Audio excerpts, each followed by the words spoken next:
Angelina Giovani, uh, welcome to PhD Lounge, and it's a pleasure to having a chat officially now on the podcast because we had one last week. So how do you feel? How are you feeling today? What have you been up to before joining in? Thank you for having me. It's very kind of you to invite me on the podcast. I know a few of my friends who already have PhDs. I could see they're already connected to you on LinkedIn. It's been good. It's been a good day. I'm based in London. There's been a lot of responding to researchers who are carrying out requests for our app stores, and while at the same time about to submit one of our own research projects. So a lot of editing and writing and double checking things. So Mm. just a, normal Wednesday, really. Normal Wednesday, Normal exactly. Wednesday. And I think that's usually it's the middle of the week, and then oh, we get so much work to do. It feels like Monday, and then goes to Tuesday. Again, Wednesday, I'm gonna be back to Monday, and then the I same know. one, and I, then I do love a Monday. It's my favorite day of the week. I think it's also a great day to start off the weekend and say, okay, I got this. I got full of energy after Yeah, spending the weekends, and good planning. yes, it's essentially the planning. The weekends are Indeed. sacred, so no work whatsoever. How have you been? How's your week been? Week's been fine. Just been applying for jobs. I've Yeah. also working on the podcast today. Was released a talk I had last week with a PhD candidate from Swansea University, Mm. and he's rather from STEM. He was doing some studies on Alzheimer using zebrafish and Oh, interesting. study on brain lipids. So it was a Okay. really interesting. It was a really interesting talk, and for me, as coming from an art and humanities background, I Yeah. say you need to be more specific. Yes. Speaking to the real Yes, sciences. speak the real sciences, so to speak. Yeah, I Yeah. know the feeling. Sometimes you think you're like, as everyone in their job, sometimes you think you've done a really complicated thing. Yes. And then you speak to someone else and you can't even start grasping what they've been doing all day. And you're like, oh, okay, what I was doing was pretty basic. Yes. It's just lab for them is lab work and lab Yeah, conversation. yeah. So we had set up the talk Mm. because you have a an app. It has been really launched recently, Yeah, and you approached me and say, "I've got this app called Source." And yes. just for the students and graduates around here, oh well, I just need to enter my email and my password is for the students and graduates out there. It's like basically this around here, if Yeah, I am correct. yeah, It has the notification on that because I need to update my Stripe account, but yeah, I'll go there afterwards. yeah, So it's basically like this. Could you share with us and what source is, yeah. and goes from there, and For also a, including your how your background. Sorry about Yeah, so that. Source has been a long time in the making, if the conception time counts. I came up with the idea for Source for about a decade ago when I was doing research. So by training, I'm a researcher. I studied history of art and archaeology, and I've been working as a provenance researcher for the past almost 14 years now.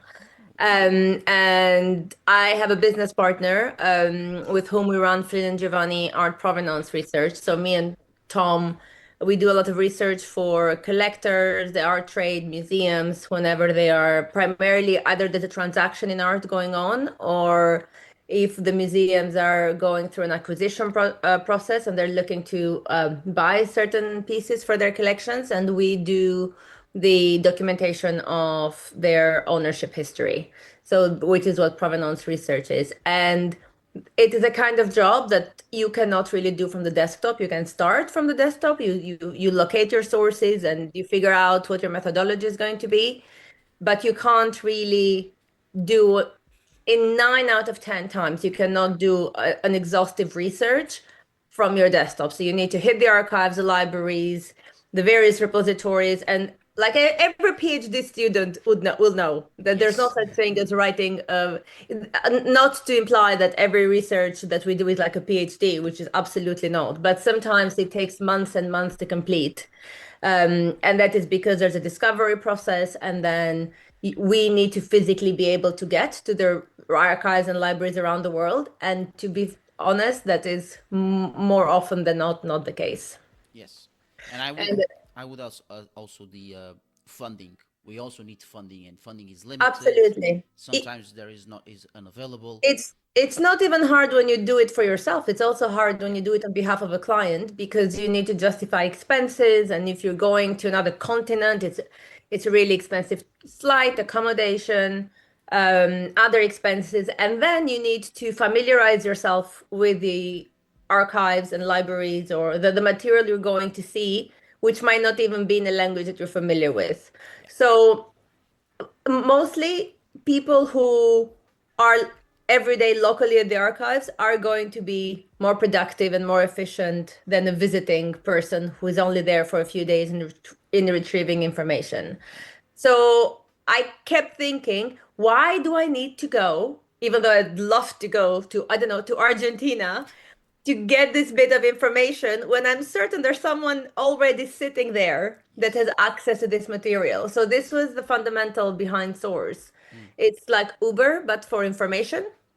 Sure. So you download the app, it's free to sign up, and you enter a title or a reference of or the name of an archive that you are trying to access, and Source will then match you with users who are on location and they can be your research assistant Mm. That's based on what you need. So if you were to have, we're in London, and if you were to have a research assistant in London, they would have the same access I have. So mm-hmm. I could just go, and you can't really hire a research assistant everywhere in the Yeah. world full time. So it's basically to facilitate access to repositories that are not digitized, they're not online, they remain printed, Mm-hmm. and you hire a research assistant in the real life based on their credentials, and on Source you just hire them based on the access that they have and you don't. And that's exactly what she said. It's a like an Uber for Yeah, researchers. I really hope Uber To doesn't use. mind me name dropping them all the time. I don't think that that was It's just something they it's say. just such an apt description. In October we Yeah. had a presentation. We did like a pitch of the app to like a small group in like an art tech conference. Okay. And I didn't mention the word Uber. I had like 2 minutes to give a pitch. And this girl came to me in the break and she goes, "So it's like Uber for information." And I'm like, "Yes, So it came that from was the audience then. that." And no, I mean, it came from the audience, but also it is exactly the term I had been using before. Yes. So the fact that somebody was able to just get it and use that same reference, it just convinced me that that is the best reference to use. So we're sticking with it. We don't really like put it in writing. That's like Uber for information, because Yes. also we don't want to be misleading, but it is like Uber for information. No, I think just it's just a great buzzword because it's inherited across all of us. When you hear instead of saying, "Oh, I'm gonna," well, we're gonna say, "Gonna grab a taxi," it was since okay, I'm just gonna put on my app called the Uber, Yeah. and that's it. Um, but then you say, "Oh God, for going to source is essentially like a a networking hub where you connect with other people Yeah. who are in your specific field and the thing that you specifically need. So it would be essential. I've been checking around here, just playing around, and from what we spoke last week, Mm. that you are borrowing knowledge, so to speak, from a researcher and you're requesting his services Yeah. as if it was a freelancer, right? Yes, that is the principle. So basically you decide how long the job would take you to complete, and you Yep. decide what your rate is. And there's instances where somebody might need to verify a footnote, and you just Mm-hmm. need to check the certain page for them and show them this is what it says on this page. Might or not, might not be what you're looking for. Sure. And it is all within fair use and copyright restrictions. So nothing is published. No one pays for content. Mm-hmm. We don't keep any copies of document exchange. They go directly from end user to end user.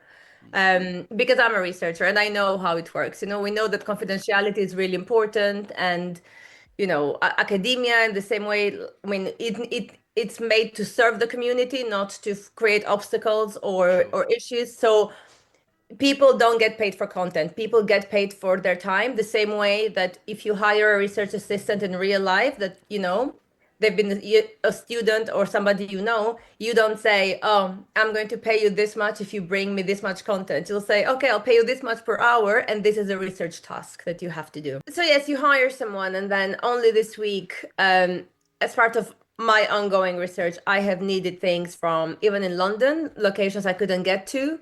Mm-hmm. And we're looking to get some information from New York, from colleagues there.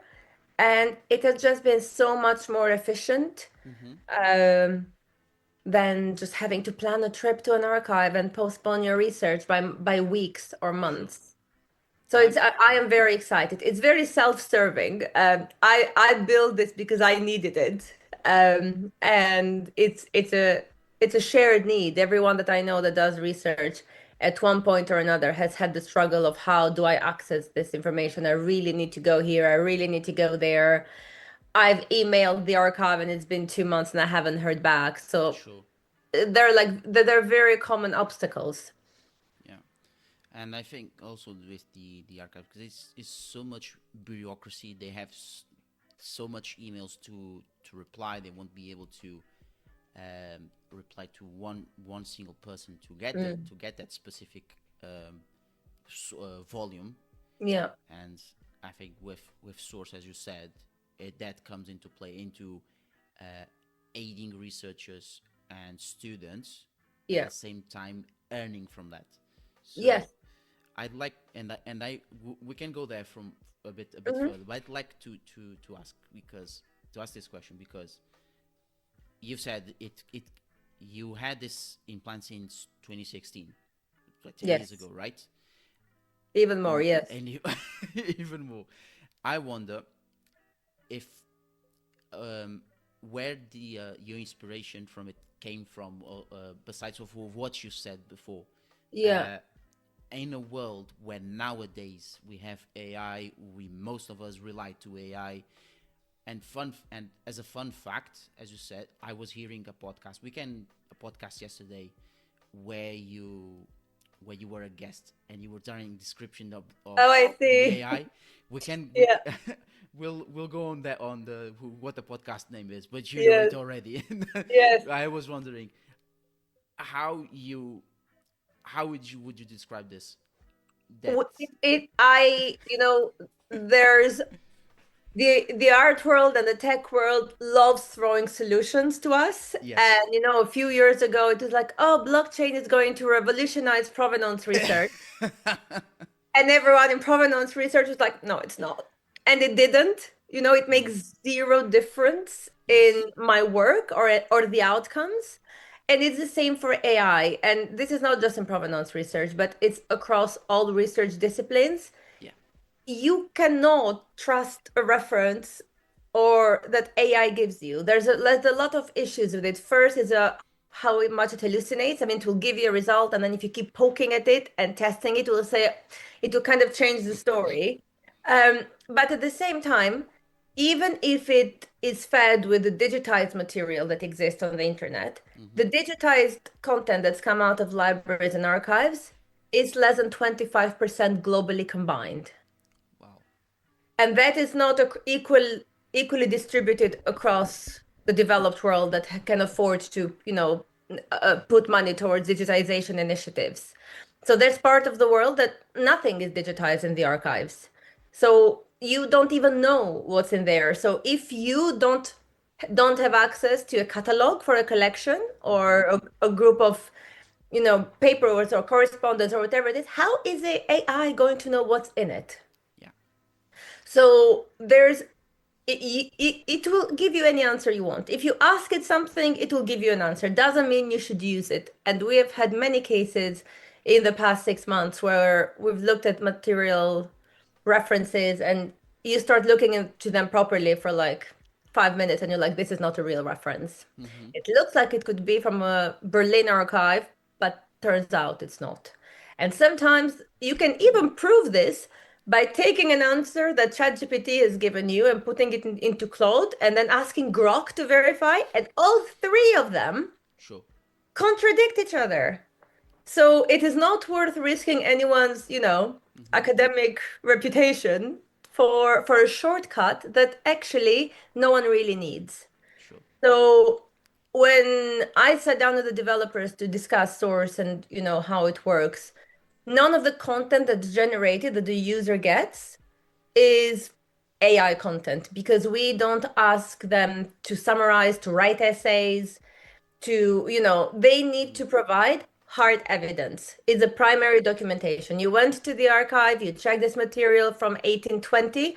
I don't want a synopsis. I want a picture Mm-hmm. or a scan or a photocopy of this material that, will go, it's for study purposes, because if you were to need it for publication, for example, you cannot get those rights from source. You need to go back to the holding institution and get the licensing permits and do everything properly. It's a referencing tool. Yeah. So it will not imagine what it can do. There is a level on the back where we use some AI to identify repositories. So it basically like a Google check on steroids, where you give it a title and it can say it's in this place, it's in that place, it's in this place, based on online catalogs Mm. that are already there. But things that are not online, we are doing that manually. We are matching people manually. So in that case, it would we would have to use our own networking skills and then to consult other people who have that restricted access to those specific sources that are not not they're not open to Yes. the public. And there's a few ways we are doing this. Like when you sign up, you'll Mm-hmm. see in the app where it says resources. Yeah. You can go and you can update your resources. So, for example, wherever, if you're in Swansea, but you might move and you might go to Bath and might go to London, and you then update the what you have access to. You'll say, I'm in London, I have access to the National Archives at Kew or the British Library or the National Art Library. So I can accept jobs from those locations. But at the same time, if you have a big collection at home, that might be specialized, especially if you're doing a PhD, you tend to have a niche of topics. You can scan the ISBNs of those books and you can become a searchable repository of that material. Again, just because you bought a book doesn't mean that you have to break the fair use and the copyright use. If you have a book that says, no parts of it are reproducible at all, you can't do it. And if somebody just wants to know a reference, you might have to handwrite it if it's 2, 3 sentences, or transcribe it, or find a way to not break the law.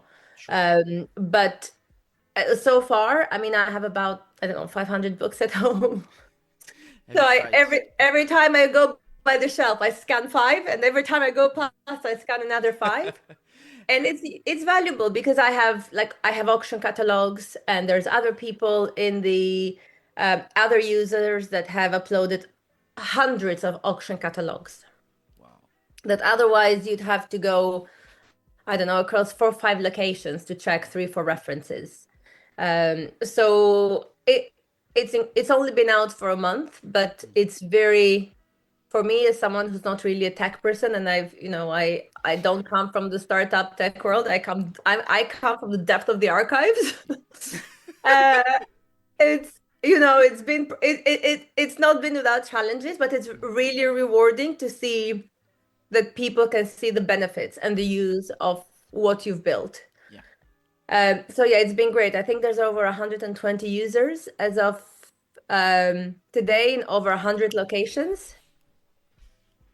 Today, I know today's April Fools, but is And is, is it really accurate? yes, yes, it is. I can show you. Oh, I can show you. Wait, No, no, I was just I can. cheesy. Listen, Go on, Antonio. there's currently 122 users, even though now I have disclosed how dirty my screen is. So no, it's great because it just goes to show, and the way people use it has been really interesting. Sure. We have cases of people wanting very specific things, and we've had instances of people saying, "Can you go into this archive and check this file to see if there is any mention of this person?" So, it's not just a copying job. Is a lot of it is, a proper compiling research information job. Yeah, then I think it's spot on because it's again it's helping other people who don't have the access, Mhm. and then just they go in that. And besides that, besides books, does it also work with any other sources such as a scientific article It can be or anything. It can including? be, yes, it can be anything. It's important to point out that the goal of the app is to access Mm-hmm. physical material. Yeah. So no one in the app is allowed, for example, to request something that is only on JSTOR. You So cannot. you can't do anything that is electronically. Yes, because Okay. it already exists in electronic form, and that is not the gap we're The trying point. to fill. Yeah. So, if JSTOR is there, you can go get a day pass at JSTOR or pay for the article and download it. No. You the option is there. So, for someone at Source who uses their camera to take pictures of the archives and create files, it's not the modus operandi you need. Yeah. So it's not there to compete with digital services that already facilitate access to information. It's there to help you get access to offline things Sure. that you cannot access otherwise. And it goes to say, I mean, if an archive has digitized a material, there's no reason you should pay a researcher on Source. You can just go on their website and find it. Of course. Um, but you can look for articles, you can look for magazines, Mm-hmm. journals from the past, newspapers, if they're not, again, in the UK, we have the British Newspaper Archive, and it's an amazing resource. Um, but when I was mentioning it to a neighbor a few months ago, she's like, "Ooh," she goes, "I used to have this." No, she said, "My mom used to have this Martha Stewart, I don't know what it's called, like Home Living magazine or something." And she said it had like this amazing best recipe for a cake. Mm-hmm. And I'm like, she's like, "If I give you the kind of the year, can you figure out that? Can you find that magazine?" And I was like, "This is the most random thing. Probably we can." Okay. But because you start from an academic point of view and a research point of view, and then you realize that people are curious about all sorts of things, whether it is like a comic book that has gone out of circulation and you haven't seen in forever, or whether it is a leaflet that a museum published for an exhibition many years ago, Mm. or whether it is correspondence that somebody might have as part of a family collection that you cannot access. They can come into Source and connect to us as institutional providers. So we are now in the process of partnering with small archives, small collectors who have material that people don't even know where it is, and so they can make it searchable through Source. So they opened up themselves and then said, "Let's work with you." And Yes, oh, we're doing our first institutional partner next week, and they're a photographic archive, which are very important for the art market. mm, And yeah, I mean, it's a tool I have used for the past 5 years at least in my research, and it's very valuable to people doing my line of work. So I'm pretty sure a lot of people are going to be very excited that they're more accessible. and I myself included, because I'm trying to play it around. And again, as I said, I still need to update Stripe. the Stripe account, Yes. and I just need to work around it. I play with it last week, Okay. and just for me, it's a bit difficult for now. Yes. but I but think the more it's the more you populate it, the yes. more the more matches you are going to get. If you're not getting direct matches, you can always go to the explore page and you can see all the jobs that have been posted Okay, that are open. and then how, in that case, both providers and requesters they can be interchangeable, so they can Yes. request, but at the Yep. same time they can provide. How Absolutely. then how they how can then use source and then to establish a rate per hour? How So, do they do that? so there's a few ways. When you go to your profile, it will say your rate per request. Okay. And this is the rate, fixed rate that you Mm. will charge people for access to your personal library. Sure. And then it's the same for if you say you are the V&A or a National Arts Library or somewhere, and you're like, this is my rate per request. Mm. But on the other hand, because I am very much aware that a lot of the people on the other side of the jobs are going to be students, Yes. we didn't want to set our own rate for what you can charge or what you cannot charge or what you can offer. So we have left it that when you post a job, Mm-hmm. you can set your own rate. You can set a range and you can say, I'm willing to pay between 15 and 25 pounds to get this information. Okay. And you post it out there. It will match with you if Mm-hmm. you have access to the resource, and you can decide in case it comes below your rate if you want to take it because maybe it doesn't take that long to complete. Sure. Or you don't have to because if you're not willing to do it, but in that way, you kind of let the market dictate its terms. Mm. You cannot make it completely prohibitive price-wise to students who could, there's an option where you can upload your like the references of an article that you're reading to check them. Mm. And you can, if you upload the references, Source will generate them into jobs, into draft jobs. And when you're ready, you can publish them and you can say, well, I just want between £3 and £4 per request. Mm.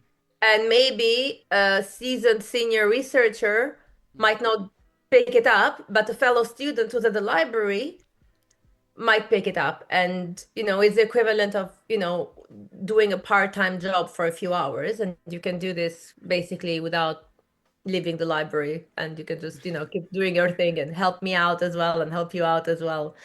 Yeah, it feels like an interesting side hustle, and nowadays we use that Yeah. terminology. And for the students themselves, okay, it would be really interesting to know how students would get some access to those restricted resources. Mm, Say for example, I used to go on research trips to Oxford University. Some of the mm, volumes that I had access didn't exist on the Internet Archive, because yeah. that Yeah. right.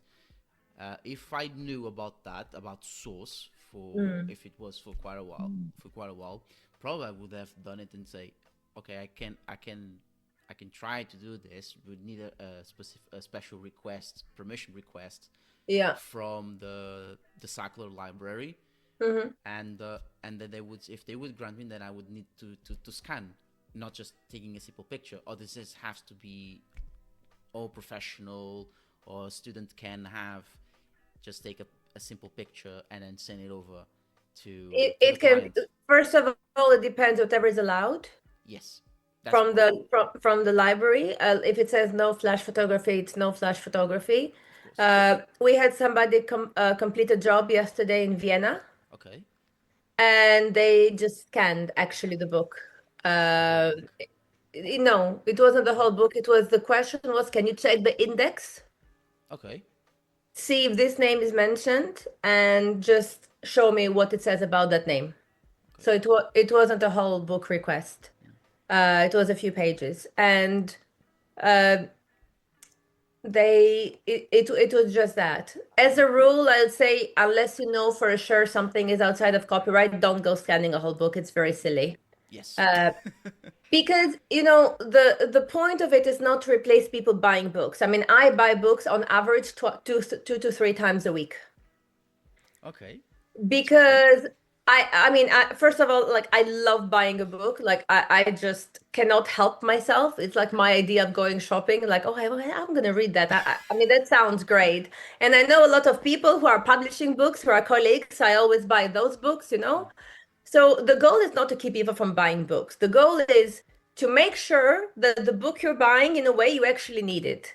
Yeah. I remember as an art student, and I'm sure you know this, they are terribly expensive art books. I want them, but if I only need two sentences in the book, Hmm. it might not be worth me spending €200 on it.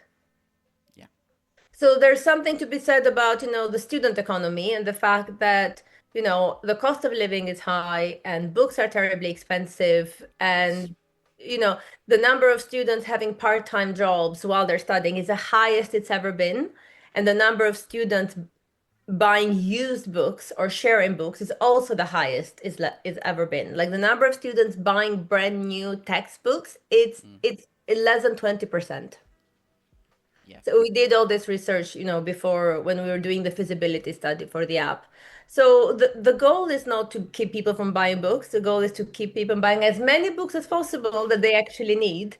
Um, but if you're doing a PhD, as I'm sure you know, you are not going to buy every single book you come across. Yes. And won't be able to consult every single book as well. That's the No, issue. so if during your research, what you can do is create them as draft jobs on source. You don't have to post them, and then I don't know, once every 2 weeks, you're like, okay, these are the references I'm going to follow, Hmm. and those are the ones that you actually follow through source, rather than checking, like buying everything, or even on source. I mean, as a researcher, I know for a fact it's not a good idea to just go. If you have 5 resources today you need to check, go check them all today and then go back tomorrow. It makes sense to compile a list, a reference, and then once you have enough, you can have 1 or 2 field days, research days, and then you go out and do your library day or your archive day. So it's a good study management tool, and it's a good way for students to monetize their time in the library by helping someone who cannot get there. Yes. And receive some commission in the process. Yeah. But I think that obviously we live in the world with money, and everyone needs money, of Oh yeah, course, absolutely. right? And but to take that as a side, but at the same time, you are helping someone who may have also similar research interests. I'm speaking from the PhD context, Yeah. and students must help each other, and Mm. seeking using source will be a valuable tool for anyone who wants to get into this type of field, whether you're a PhD, whether what your current job is. Yeah. And we are winning on both sides. I believe so. I mean, the even in this first month, and it hasn't been a whole month yet, it will be by the 16th, I think we announced that we are live. Um, the way it has simplified certain research tasks for me, Mm-hmm. it's been really great, because if I know for a fact this is a material I need, I don't have to spend the time wondering how to get there. Mm-hmm. I can just post it on source and then see if there's takers. If there's no takers, maybe I'm going to consider, because if there's people in the area but they're not picking up the job, then I need to consider, is someone else using the material and it's not available? Or is it I'm offering too little and it's not worth someone's time? So you can just delete that request and then create a new request Mm. to allow people to, Sure. uh, yeah. So it's I don't see how it can hurt. I'm very excited to see it work. The first job that someone completed, I was watching it like it was breaking news. I was so excited to see it Wow. all, because in the back end we can see the app responses. So if you clicked post a job, the job appears, and if Mm. somebody bids on it, we can see the bid, and if somebody accepts it, we can see the accept. So it was so invigorating. I mean, it was because you test the app, Mm. but seeing other people use it without you being involved it's actually quite great. Mm-hmm. Seeing them figure it out. So yeah, it's been a really intense first month, but really good. Have you tried it yourself? Oh my God, yes. Oh, so it's more of a, like a 24/7 then. Oh yes, I'm never off it. My husband jokes that it is like my new baby monitor. Okay. Wow. When I first had my baby, you kind of go everywhere with your baby monitor, and now I'm going everywhere looking at the dashboard. It's quite addictive. Uh, but it's yeah, it's it's really exciting. It's you don't know what's going to appear next. You don't know what somebody needs access to or where they're based or yeah, it's really fascinating. So if you, since you use yourself, which volume or a specific um, research provenance research you requested? I requested some correspondence Okay. between an artist and one of the patrons of the artist, Mm-hmm. an inventory of a collection that was in France, which was very exciting because I got it within 24 hours. The person was just at the right library. Well, the person was actually at the library when the job went live. So I was like, divine intervention. This is exactly what I Oh, wanted. I wanted somebody to be like, oh, I'm already here. Let me claim that job. amazing. And I posted something for here in London that I couldn't get to, and someone was already there, and I got it like within 30, less than 48 hours. That's So amazing. and you It is. can get on doing all your other things, while this information, well, somebody just like does this part of the research for you, and then you just get to integrate it into your big body of work, that you still need to humanly put together, and just compose and make sure it's right, and never run it through AI. So I Never. like this. I like that it is countercultural. Everything Yes. seems to be going the AI way, how to make everything, the most efficient and how to make everything faster. And, some things we don't need to make faster by very much, and we don't need to reinvent. Um, and I'm going to trust the human source 100 times Yeah, over a computer. and I agree with you in this point because it's ironic to say this that everything that comes something new, everyone is going to revolutionize everything. Yeah. We were saying before that you said that the Blockchain. the blockchain and they're gonna tear apart the art historians and the art market researchers. And Mhm. no, it's not gonna. But I mean, I think from a historical perspective, AI can help just to take a simple doubt, and we sometimes we have to question that, to challenge that doubt, and with the Mhm. the answers that we have, it just seems it doesn't. It's unsustainable if you rely on it 100%, but it Yeah. can have some benefits to some extent. But Mm. for a deep research, as we were talking here, no, it's Yeah. merely for you have to be AI. Short Look, and sweet. AI won't. Yeah. I'm not. AI won't No, no, I agree. replace. AI won't replace the years of training we gather as art historians, ancient historians, archaeologists, Absolutely. etc. And not to be a purist and say there's no place for AI in the world. I mean, I use it to do things I don't Yeah. want to do. Yes. I the other day I just gave it a spreadsheet and I was like, make sure that all the rows, all the columns add up and they're correct. Yeah. Like I don't care about Excel. I mean, I want things to be right, but I'm not the kind of person who's going to get excited about over an Excel spreadsheet.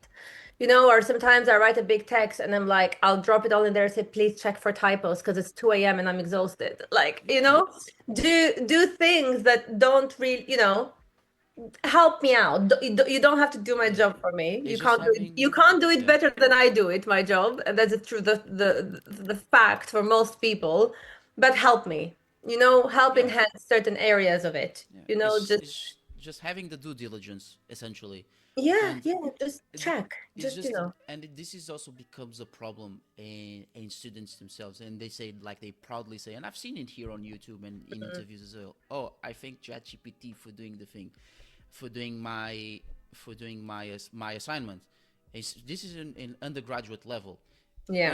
and I was hearing this and hearing in talks with some of my colleagues in university when I was uh, assisting them on the teaching and say, why are you Mm. doing this? Because you guys gonna use this.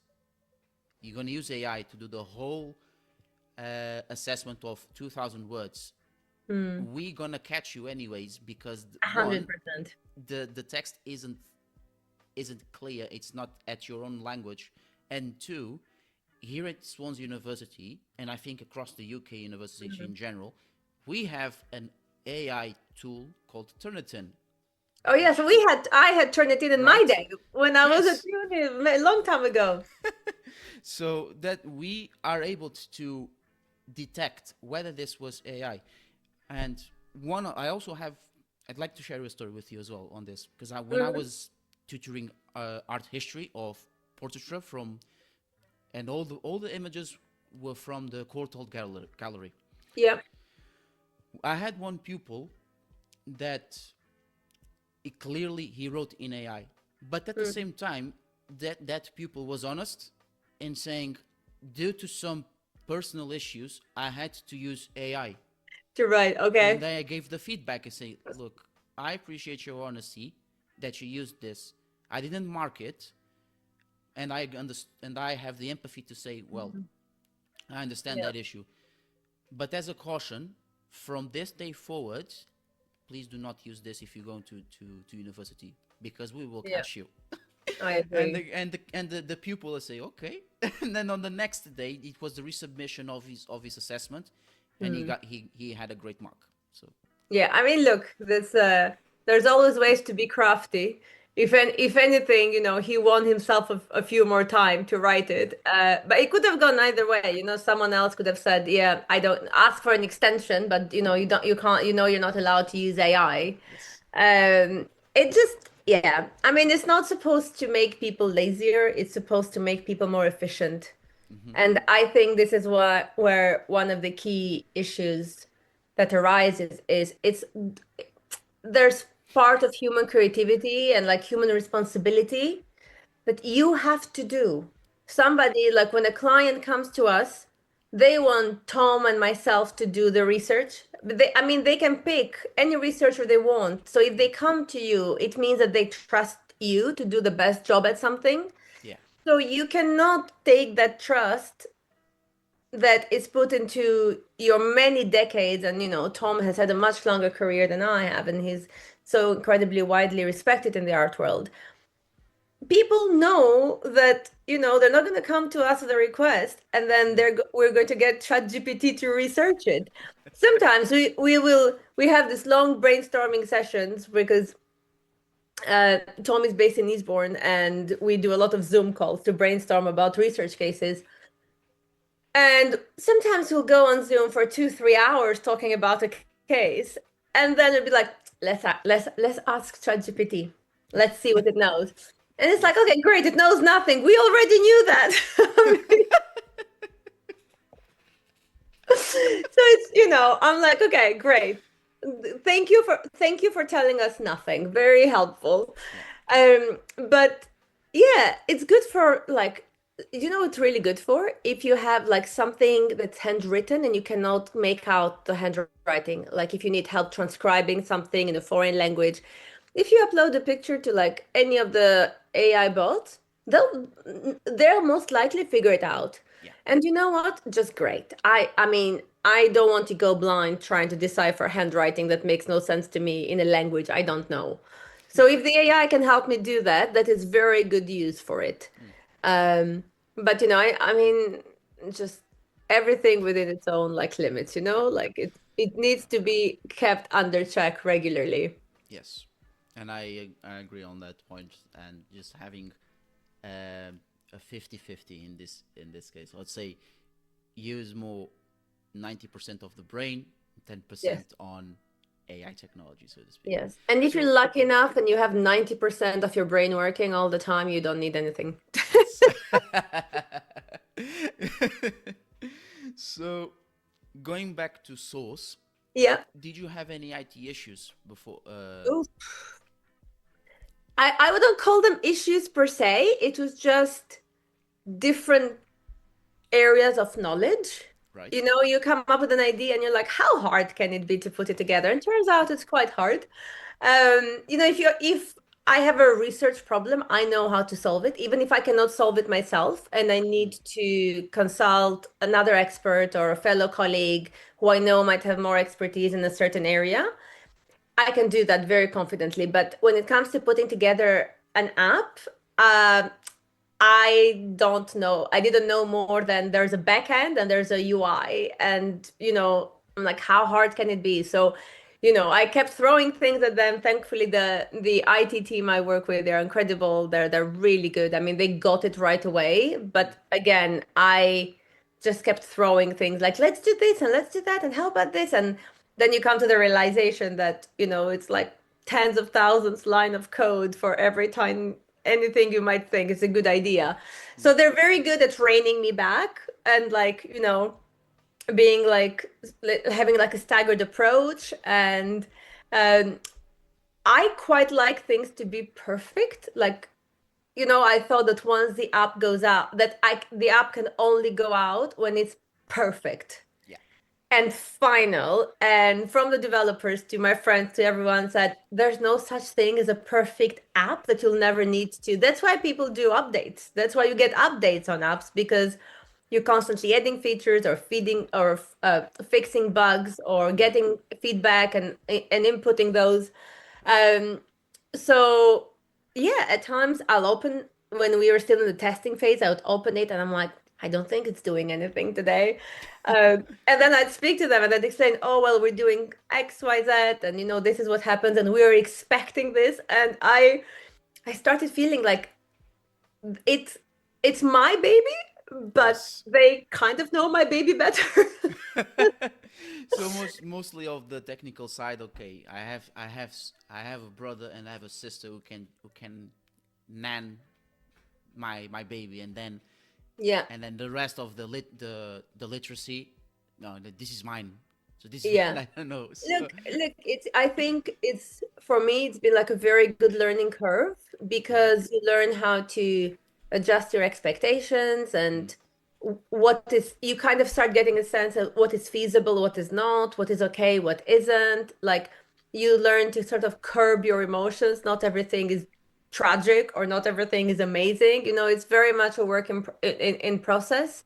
Yeah. And, they I see even on their side, it's when we did the first job, they were so excited that we did the first job, and they tried to, get the word out and help users like in other countries use it. So I'm very happy, and Mm. it makes me feel comfortable in the fact that I know that like the infrastructure is in good hands, and I'm now just focusing on the development side of things, bringing more Mm. users, making sure that there are jobs for people to fulfill, making sure that what they ask for, we have people who can retrieve them. So we do a lot of manual reach out.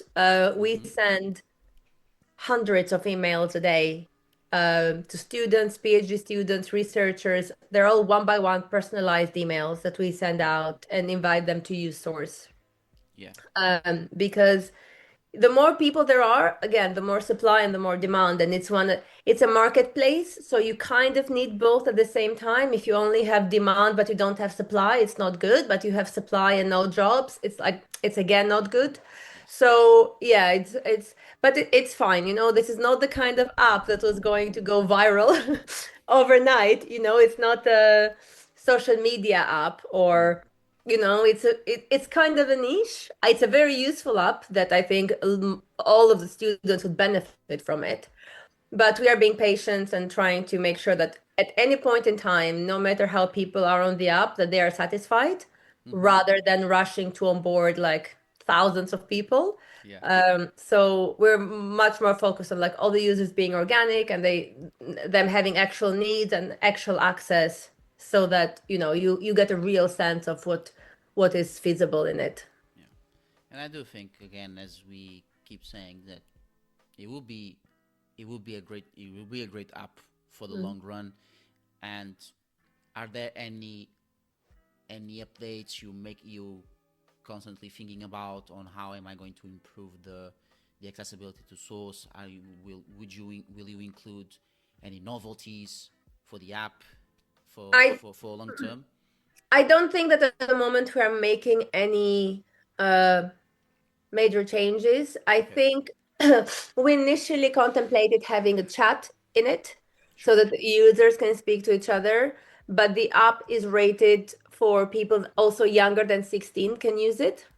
Yeah. And we are very much aware about, having moderation in those conversations so that we don't allow inappropriate content or anything to circulate. Sure. So there's no chat currently, which means that again, we're mediating the conversations. Hmm. There's when somebody posts a job, there's a job description there that they can be as detailed as they need to, and the person who claims the job, they can also respond to that job request. And if there's further information needed, then we have people on the team who are happy to sort of mediate both sides. But even when people are on the app, we don't disclose their identity. So you get your first name and the first initial of your surname. Hmm. Um, Again, for better privacy and for better user experience. So I'm not sure. I'm not sure if we expect. Currently, we use Stripe. I believe very soon we will also integrate PayPal that has more reach globally than Stripe does in more parts of the world. Whenever the boy says it's ready, it will be ready. I'm not pushing them. I know that they know it's something we're doing. So, Mm. I know it's on their list. But yeah, we're just trying to I like getting good stories out of it. I like people telling me that, oh, I've been doing this research and I was struggling to get information, and then I got this thing on through source, and then it sent me on a completely different path. As a researcher, I love a good research story. Mm. So eventually, I think we've launched a Substack Okay. that my colleague Amelia is primarily authoring, and we're hoping that in the future, when there's more jobs, we can get users who have completed jobs and had good research journeys tell us how source helped them out. Mm. But yes, because we're too new, we're just trying to make sure that what we have works fine and works smoothly for everyone. And I think it's a bit premature to just already plan the next update. I think if there's a massive demand for something to change, or if there's a request, we're going to consider it. But I think currently it covers all the ground that we initially set out for it to cover. Sure. So yeah, we'll see. And I think it will be something positive for the upcoming I hope so. for this coming month. I hope so. We are going to send a newsletter at the end on once it's been a month that the app has been live Hmm. to yeah, just to give everyone a sense of the community we're building and the jobs that we've completed and where. But yeah, we today we put out a call. We're looking for researchers in Japan. Wow. So if you have any friends in Japan, or if you have I do. any, I actually do. do I do? brilliant. Well, if you can, I well, he's not in the. He's more STEM. okay, He's a chemist, okay. so that could be used. I mean, look, it doesn't matter because I think in one of the projects that is coming Hmm. through, that we need access to something in Japan, they just need to retrieve a file from 100 years ago and just tell us what it says. Okay. So yeah, great. Happy I mentioned it. We're also looking for people in Latin America. So yeah, hopefully, where are most of your listeners? Are they in the UK? So the top ones are of course United States, and then I have second place would be the UK, Okay. then Germany and Okay. Spain, and then I have a few others from Japan, of my home country in Portugal, and Latin American countries as well. Okay. But if I haven't checked the latest update Hmm. of PhD Lounge in terms of audience Where the functionality. demographic. Yeah, but and now you've just awakened my curiosity of Yes, go checking it find out. afterwards. Go find out where the people are. But yeah, I mean, it's even I've been in research for, so long, and again, there's Hmm. parts in the world we don't have colleagues in because we've never had research really on that part of the world. So yeah, places like, I don't know, Russia, it's hard to get to now. It's hard to get to Russia for research, and Yeah. um parts of Africa are very hard to get to, but are also, we don't know what the catalogs have because they're not digitized. So, there's a lot of challenges to research, and, Source is not going to solve all of them, but hopefully it can just solve a good part of them, and I'll be happy with that. Yeah. And I think that again is gonna be it's gonna be a positive thing in the upcoming months. Well, So do let me know when you use it. no, of course, I need to play it around a bit more so that I could used to it. I could get used to it because from our first conversation when we had, there is um, a specific volume. It's a series of articles, Okay. and it's in ancient history. It's about um, migrations in the Middle East, specifically in Syria. Okay. So yeah, that is what I'm looking for. But I need to check it out. Is it in English, the original language? Well, the publisher is German, Okay. but the it's a series of scholars. They're non-British, but it's everything is written in English, Okay. and it's I can have a look around and check if the where's the ISBN, and then trying to Yeah. looking Yeah. for this article. So I mean, I'm sure anyone on source is I'm happy to looking help into if they have legal access to it. it. So besides Source, do you have any other apps that you've worked on or We don't have another app. I other do run an businesses? online academy, Yes. which is on training people who want to become provenance researchers. So we have courses in provenance research, in specifically in doing research in the antiquities world. What's the name of it? It's called the Art Market Academy. I'm so bad at promoting stuff. Thank you. I'm like, I have an academy. You don't need to know the name of it. It is what it does. Yes, it's called the Art Market Academy, and the whole course is we launched this during COVID.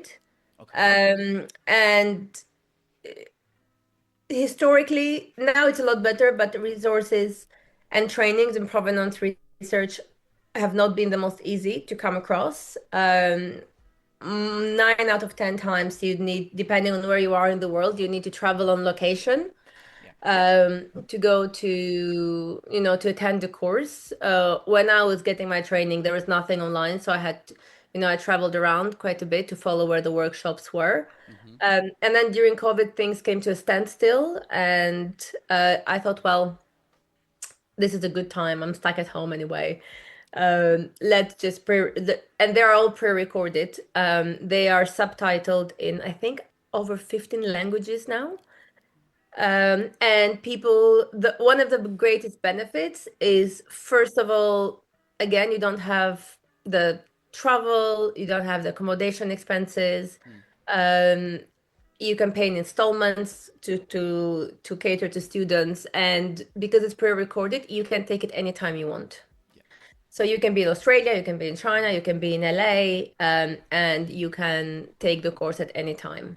It's not meant, it's not an experiential thing. It doesn't replace the experience of traveling somewhere if you want for training or education, or you get so much more. But Mm-hmm. when it's if you have limited options and you really want training, you can get it.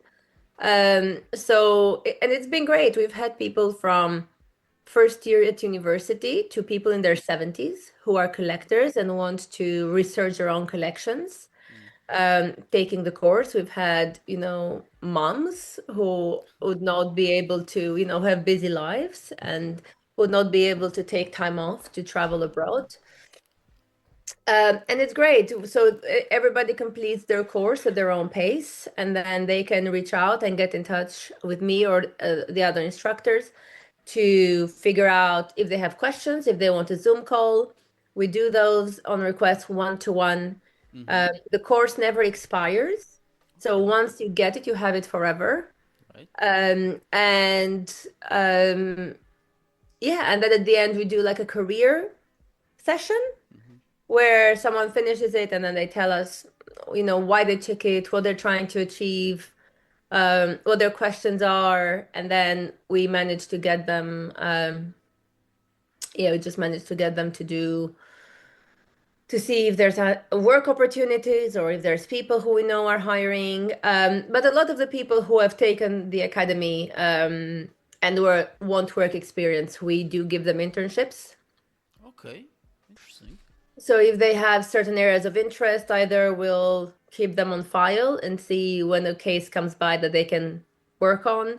Or if they want more general experience, we try to accommodate. But yeah, we have a really long list of interns who are very eager to fulfill jobs and get research experience. So we've created a bit of a ecosystem where you can get the training, you can get the work, excuse me, experience, and then if you want to work for other people, you can just Mm. check out opportunities on Source and get more work experience. Oh, so it's the whole all the courses are structured in different sequences, and then do they have Yes, a mock there's exam or there's three courses currently. So there's an introduction to provenance research, and it's quite a basic course to let you know if this is the kind of thing you'd enjoy doing.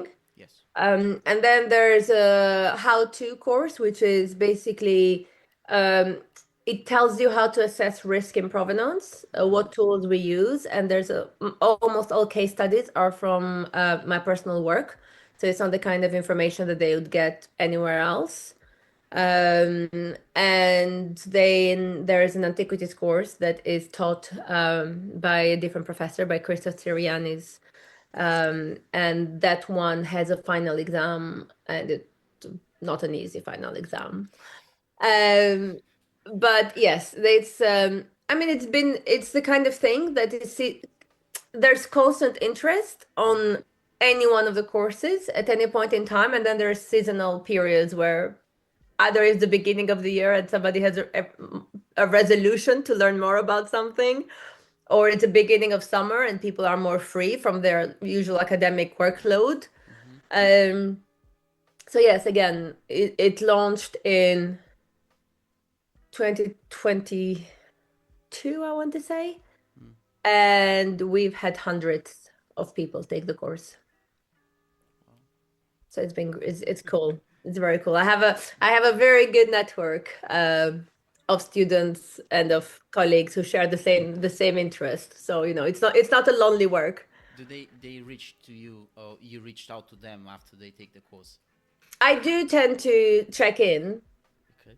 or if somebody's taking a really long time completing the course, I just remind them that they haven't completed the course and that they should. Um, but yeah, I mean, there's the odd person that completes the course and I never hear from them. They just, they're not interested in career advice. They just wanted to get the experience and Yeah. run with it. So yeah, all sorts of people. I mean, I had someone who was in their late 70s and he took the course, and then we've spoken like 5 times since because he's trying to do some research on his own collection, and yeah, we're just helping them along the way, and obviously we don't charge for that. So it's great. I mean, when it's a good thing when you give people the research bug. Mm-hmm. It's like when you give them the tools and the trainings and they love them doing their own research. And it's like, it's not great for our work because sometimes I'm like, great, we are training all these people. They're going to do their own work and we're not going to get as much work because people are doing their own research. But, for me, it's not fun to check databases on people's behalf. Sure. It's not my idea of research. I want to solve a mystery. If I can teach you Mm. 10 things that you can do before ever coming to us, I'm very happy to do that. Yeah. There's no value in gatekeeping basic resources. Yes, that's true. So, the more educated people are about what they're looking at and how to decipher information and, how to assess risk, like if you look at the provenance and you don't have the names, the ability to understand, okay, well, I don't have a name in 1939 is more dangerous than not having a name of an owner in 1812 Sure. historically. So it's great seeing people become excited about doing their own research and just, getting on with it themselves. Yes, and that's why I think what students they must be encouraged to do so. Yeah. So you also appeared in as a guest lecturer in several universities, Yeah. and including in podcasts. We were talking about the podcast that Yeah. I was doing it yesterday, and we were talking about the AI, where you said you've asked exhaustively a question about a provenance study you were conducting, Mm. and you asked several questions to the to AI, and the AI just completely stopped and said, I have no more to engage with you. And I checked the podcast. This is all about art, and it was really interesting to hear about it. Not Oh, just oh, for I was thinking of another podcast. Okay. yes, I know you also appeared on another show as well, and I completely forgot what Arcarta, was it. the Arcarta one. Yes, the Yes. Arcaro one. If you had to choose either one of the podcasts you were featured in as a guest, Mm, or the university guest lecture, mm. which one would you choose, or which one did you find most interesting to interact with? Look, I love being on a podcast, even though I do find them rather stressful. But I love being in a classroom. Yes. And it's primarily because, our conversations and in podcasts are quite general. Yeah. But when we're doing the lectures, we go really deep in research, and I love that, and you see people have like a light bulb moment, they come in the classroom knowing close to nothing about a topic, and then they come out at the other end with so many questions. Mm-hmm. Or I teach some of the VNA courses that are on topics like thefts from the museums or fake and forgeries or the history of the art market, and you get very diverse audiences. Mm-hmm. And I yeah I do prefer a in-person lecture with a group to a podcast. And this will be my last podcast. No one will ever invite me to anything again. Like, great, she doesn't want to come. That's fine. Okay. Well, I have nothing to say. I thought I wanted to invite, and because we were talking about it. So now that you said that, I say maybe I shouldn't. And you're probably thinking, and I made an exception and got this new person in who doesn't even have a PhD, and this is how they. But did No, you? I think it's only look. There's different purposes. Sure.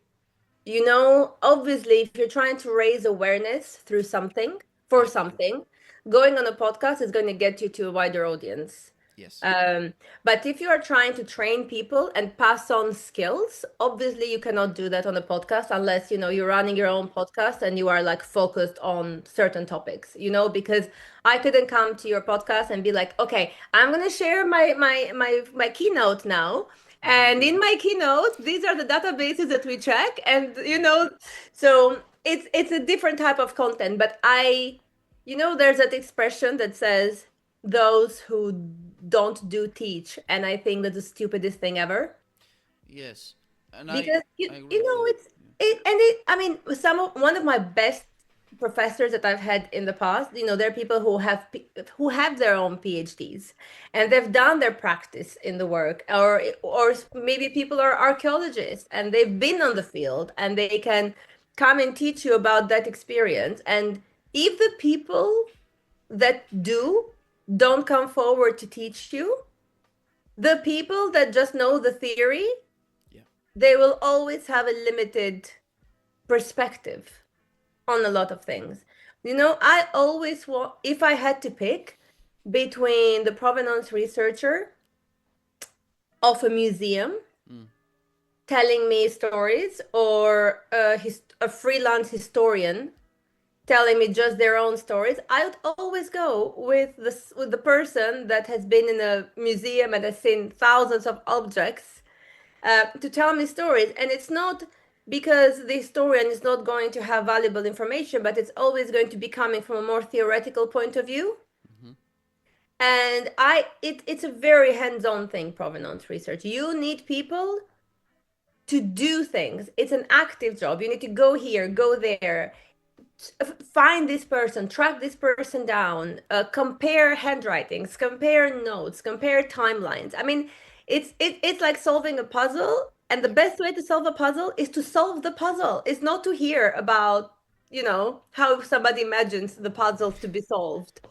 Uh, so yeah, I love teaching a class. No, I think it's a great skill as well, and it's a great experience to transfer information even though it can be, um,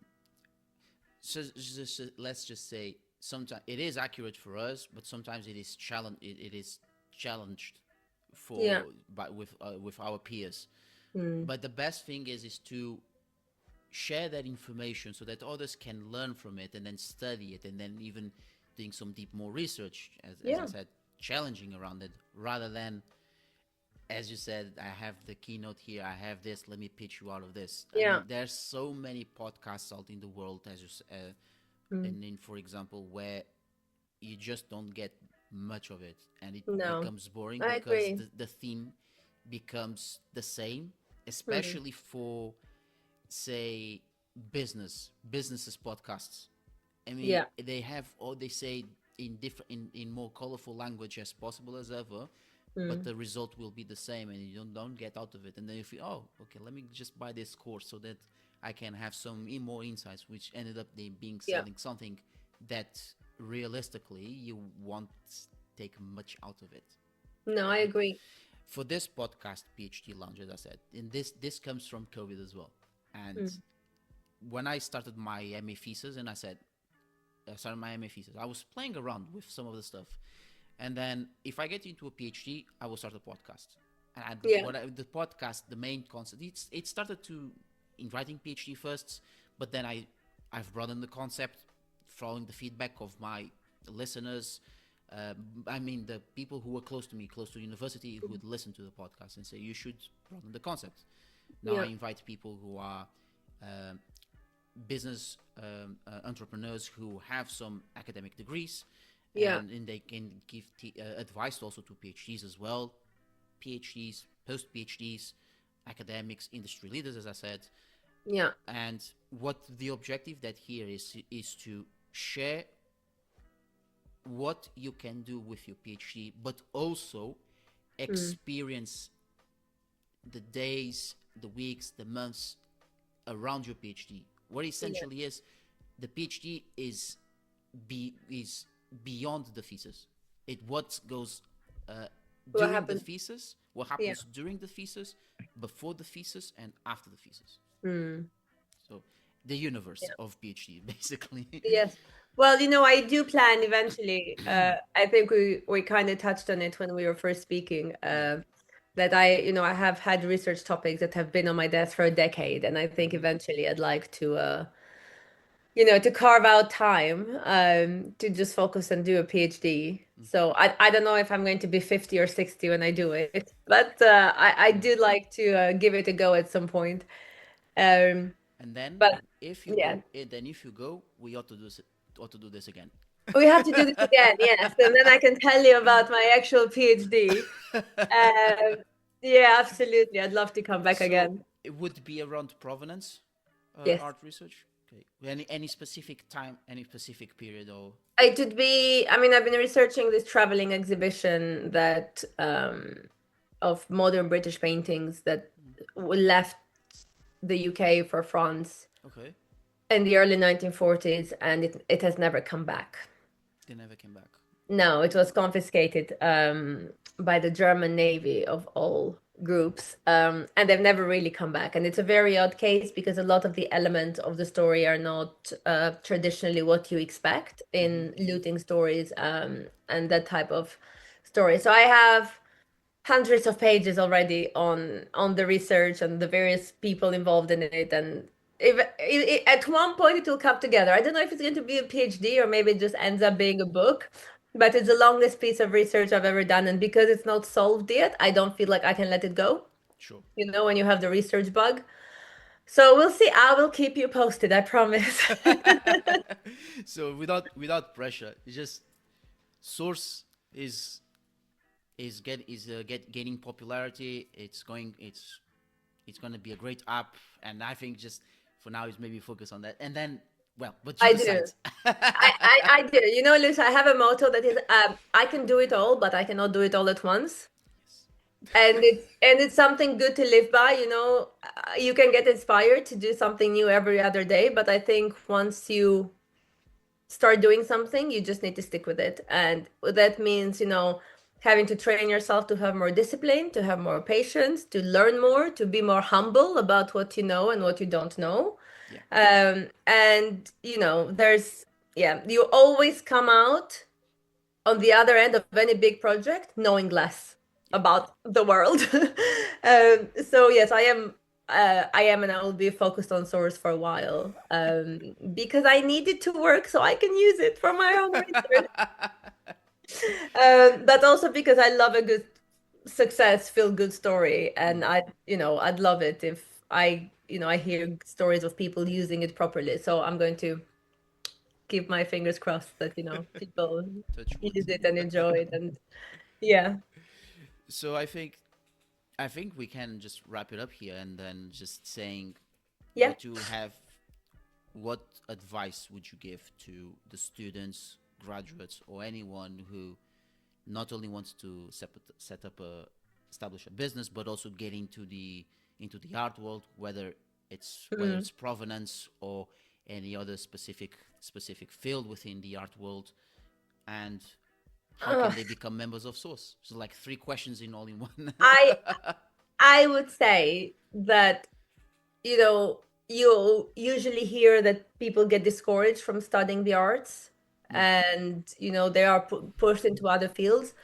I think people perform best in the areas where they're most passionate about.